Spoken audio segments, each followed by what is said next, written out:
Welcome to Break Free to Brilliance podcast, where heart-centered entrepreneurs, visionaries, and the everyday heroes in your backyard are helping the world break free to live life more purposefully, one story at a time. I am Seema Giri, your host, an award-winning author, entrepreneur, and holistic lifestyle strategist. Today's show is sponsored by Uplift Media.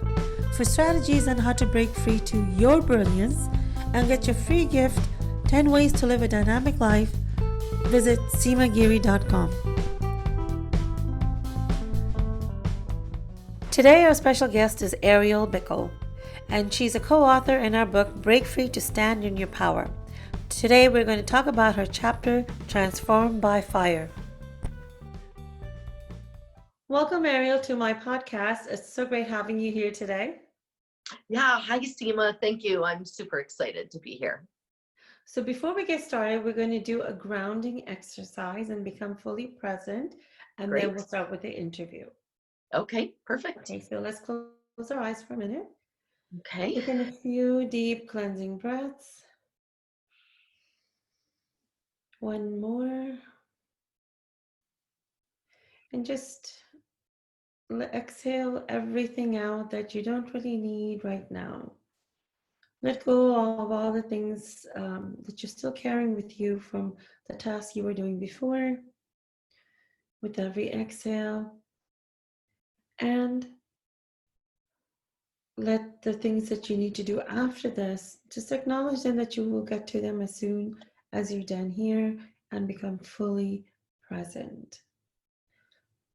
Take in another deep breath. And just listen into your heart.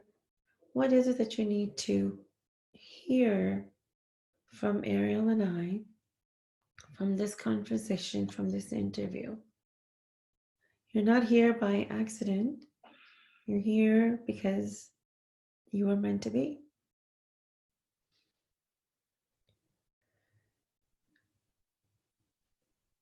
Just taking another deep breath. Give the gift of being 100% present with your mind, body, soul, and spirit. This is a gift for you. And when you're here fully, then you get the gift of the message that you're supposed to receive and the message that we are supposed to give. And with the last deep breath in, open your eyes. Beautiful. So Ariel, what was called upon on your heart to share today? The thing for me that's really called upon my heart today is to really speak to being in this moment. And you did a really beautiful job of presencing that. Nowhere else, nothing else to worry about. It's this moment as I am. And I had certain faces, certain loved ones appear to me that I get to speak to them today. For whatever reason, they're the ones who get to especially receive whatever I'm offering along with everybody else. And I just want to be wide open and as heart connected to people as possible. Oh, that's beautiful. Thank you. Yeah. Well, Ariel, you are now a #1 international best-selling author. Congratulations. So exciting. I know, it's so exciting, really. I mean, since I can remember in elementary school, I knew I wanted to write. I knew I would write. I started writing very young, poetry as young as 3rd grade that I can remember. And it's always been the intention. And I didn't know it would come in this form first. But it's perfect. It's perfect. It's such a nice entryway, and to be able to do it in a really collaborative way with you and all the other amazing co-authors, right? It was like, oh, I don't have to totally go this first round alone. So it's been a really awesome experience. Yeah. So Ariel, what inspired you to be part of Break Free to Stand in Your Power? What inspired me was the fact that this has been the work I've really been focusing on for the last few years, and opening more and more up to believing in infinite possibilities and to take these dreams, like becoming a published author, off of the back burner or off of the shelf of like maybe someday but probably impossible, and smacking it right down in front of me and going, why not? Why not me? Why not now? This isn't showing up by accident. You know, even the way that you and I met and how this came back around a couple of years later to have this opportunity, it was just too obvious not to, you know, follow through with. Wow. Yes, I mean, we met a couple of years ago at Elisa Nichols' show, not show. Well, It was quite a her show. events are like shows, aren't they? Yeah. Oh, yeah. It was like over the top awesome. Yeah. Yeah, and we were roommates, and we just connected really well at that time, and stayed in touch. And I think this was the reason we were supposed to come together like this. Yeah, that's so amazing. You know, since we started on this project, we got hit with this pandemic. Yeah. And could you talk a little bit about when this hit? You know, everyone has just been really down and low and not able to get things done. Mm-hmm. How were you able to finish your chapter and finish, you know, this mega project that we were working on, and also share the name of your chapter? Yeah, absolutely. Well, the name of my chapter to start is Transformation by Fire. And it came to me through the process of writing the chapter. It also felt extremely apropos for my life. I have a lot of fire energy. I work a lot with fire as a tool of transformation.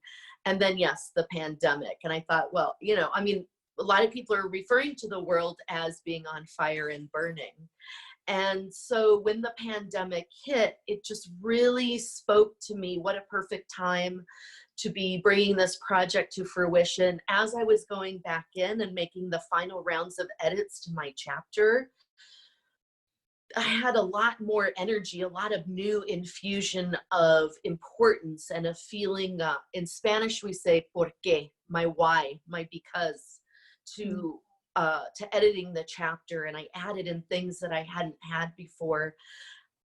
What am I able to bring to the table and speak to people who are feeling burned out, scared, alone, hopeless, resigned, frustrated, you know, going stir crazy, and really feeling like, is this it? Is the end of the, I mean, not knowing what's around the corner and what the hell is going to happen tomorrow. We just don't know. And so how do we fall in love with the not knowing in the middle of the crisis? How do we be okay with having some peace, allowing ourselves to feel joy, and most importantly, surrendering to what is in the moment and allowing shit to fall apart around us? And that really, it was no surprise to me when I realized what, you know, finally, like, oh, this is why the chapter came through me the way it did. So I really hope that that speaks to people and that they can feel that in the soul of the chapter. And I'm so much want people to feel like wherever you're at in this moment, however you're feeling, whatever's going on in this pandemic, it's totally normal and it's okay. And we're all feeling it, maybe at different times together, but we're all in it, and not in the same way. But each individual experience and collective is just, you know, moment by moment. Let's just take it moment by moment. And I think that's a really powerful message and very timely, because that's what everyone is going through. How do I get through this? And the why. And I think although this is happening external, but it's a good opportunity for us to look inside and see what is that message for us, for me. Yeah. Because if you're a part of it, there is a message for every single person that's happening. And what is it that you need to step into more during this time? And take that into the future. So I think that's really wonderful. Have you had a personal transformational experience while you were writing your chapter? Absolutely.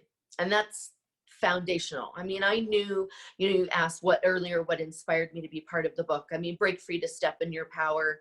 This is something I absolutely believe in and work on. I didn't know when I started writing the chapter that I was going to end up having a full transformational experience in the process, which was extremely challenging.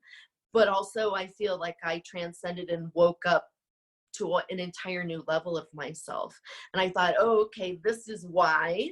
Also another reason that the project came to me at the time that it did, because I was ready. And I really believe that these transformational experiences, whether it's a small in a moment that's come from a bunch of moments, or whether it's a little more intense like mine was, it's because we're ready and we're open to it to some degree, right? We're ready to do something with it.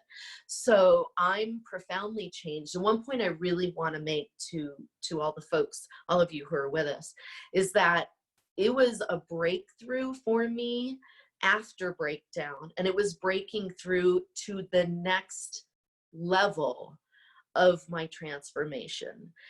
It wasn't enlightenment, oh great, everything's perfect, I'm fixed now. It wasn't, oh my God, that was great, I hope I never have to go through that again. In fact, where I'm realizing that I have arrived is that I am guaranteed, because of the way I'm approaching my life and that I'm committed to my own transformation, I am guaranteed to have more breakdown breakthroughs.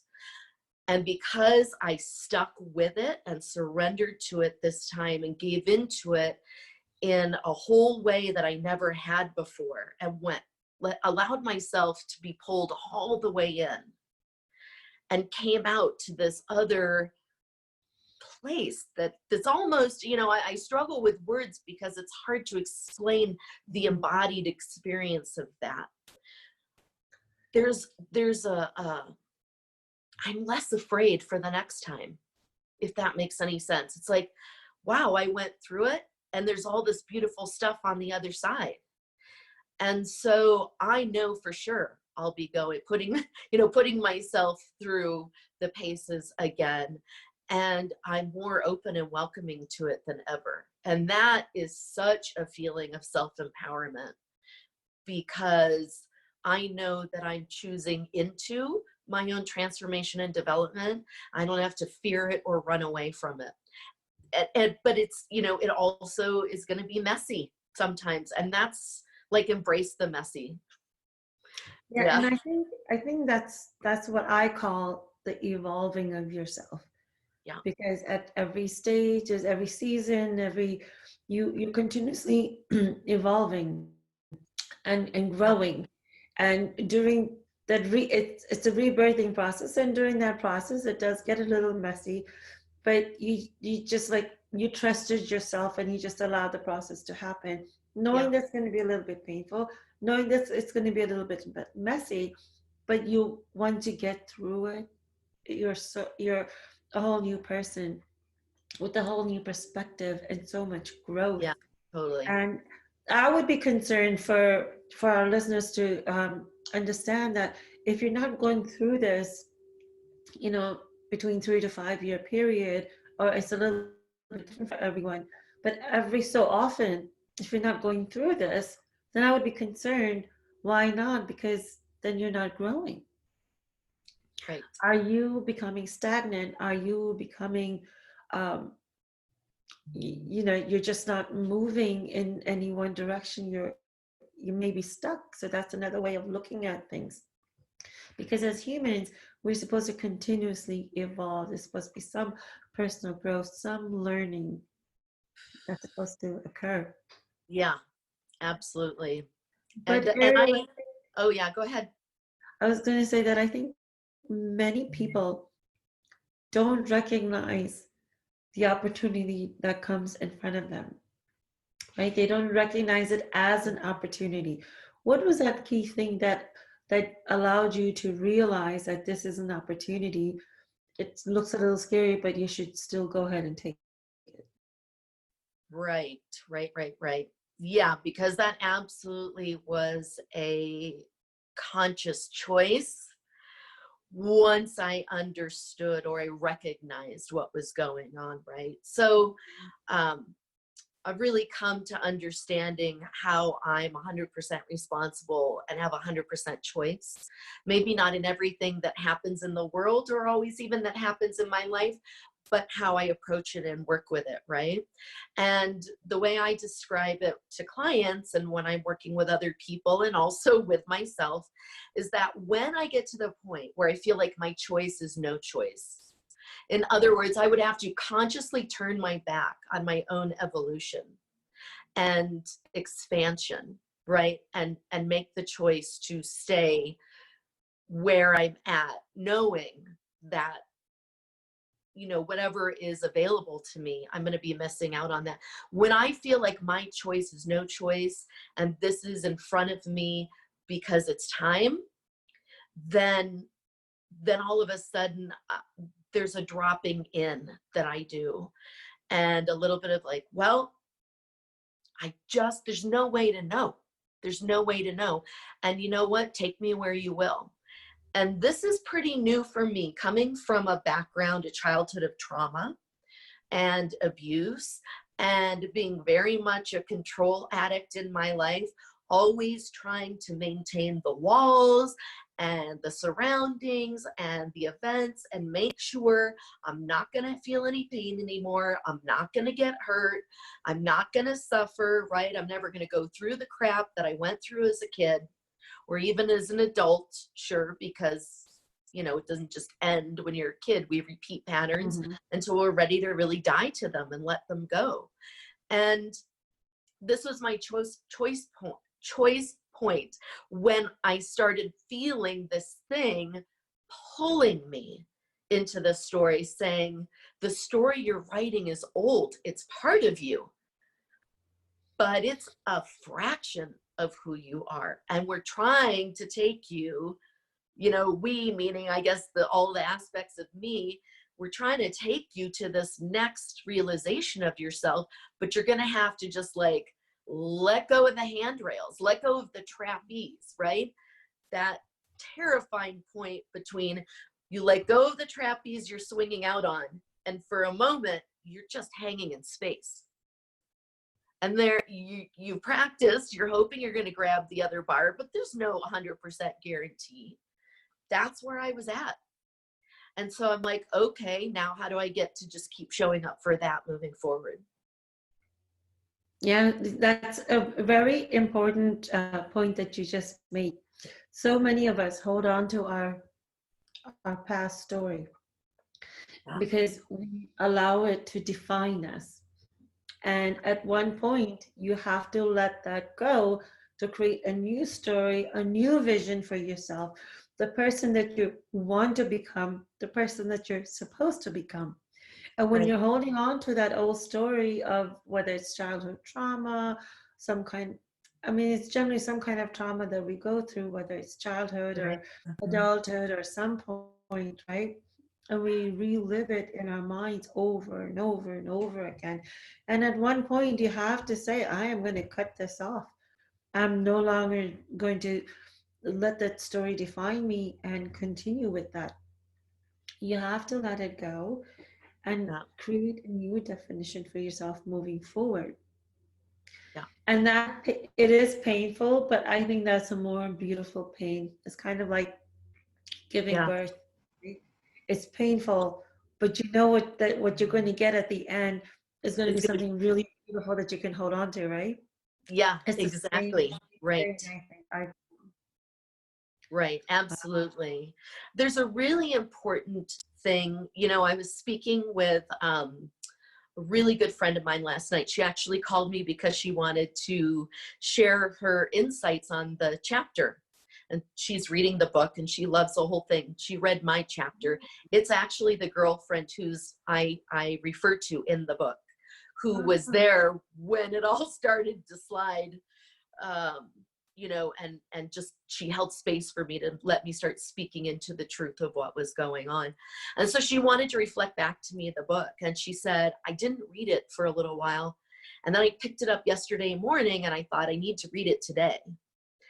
And she said that the permission, the opening, the relation, the rawness of the experience was stuff that she'd been going through and hadn't been able to totally name, and also was in a place of like, oh, do I really want to go through this?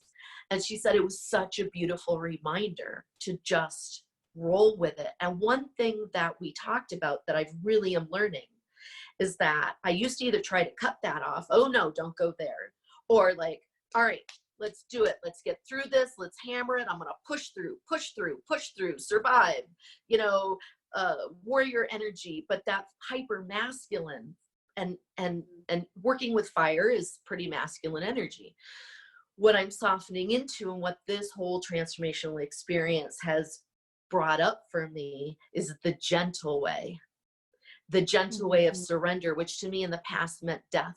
Now it actually means acceptance into going with the flow. It's a more gentle, like water energy too. So I'm learning to dance more with that balance and like be gentle with myself. I call it identity death. It really is. But instead of killing my ego or killing off my old identity, it's like, no, baby, come here. Let me integrate you. You don't get to drive anymore. You're not my identity per se, but you're all part of me, right? You've all got a part in there. So gentleness is something I really, really, really want to stress for people with themselves, and just showing up for it, just being there and letting it lead you almost. I say it, you know, the energy of what wants to emerge. Right. No, I think that's such a nice way of saying that, you know, that a great reminder that you have to express loving kindness on yourself, Yeah. just like you would with your best friend. We're so much more harder and more critical of ourselves than we are with others. But we need that same self-love and same loving kindness towards ourselves. 100%. What a concept, right? Exactly. So like Exactly. not even a thought to me doing that for anybody else, but for myself, it's like everybody else deserves it except Yeah. me, or, you know, everybody else deserves it or is capable of these things except me.